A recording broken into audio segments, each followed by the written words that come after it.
आता बघूयात बातम्या सुपरफास्ट 50।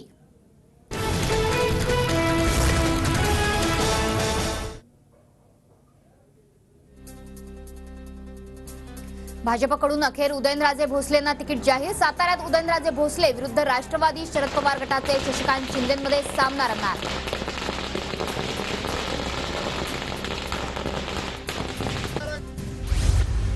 पहिल्या टप्प्यातील लोकसभा निवडणुकीच्या प्रचाराचा उद्या शेवटचा दिवस। शेवटचे काही तास उरल्याने जनसंपर्कासाठी उमेदवारांची धावाधाव। उमेदवारांचा सभा आणि जनसंपर्कावर भर।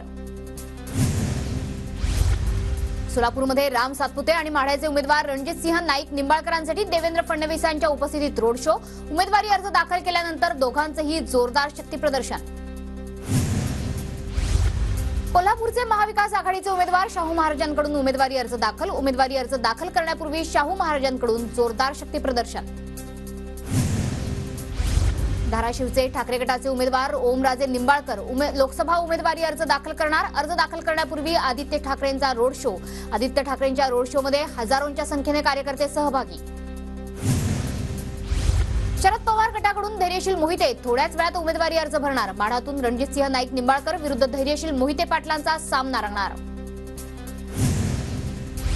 ठाकरे गटाचे रत्नागिरी सिंधुदुर्गचे उमेदवार विनायक राऊत उमेदवारी अर्ज भरणार। विनायक राऊतांचं जोरदार शक्ती प्रदर्शन।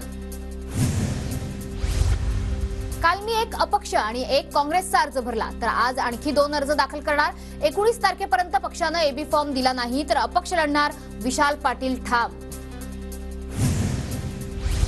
सांगलीत विशाल पाटलांची रॅली। काँग्रेस भवनाच्या मेळाव्यात 3 ठराव मांडण्यात आले। विशाल पाटील यांचे उमेदवारी अर्ज मागे न घेणे, कुणीही पक्ष सोडणार नाही या 3 मुद्द्यांवरती घेण्यात आले ठराव।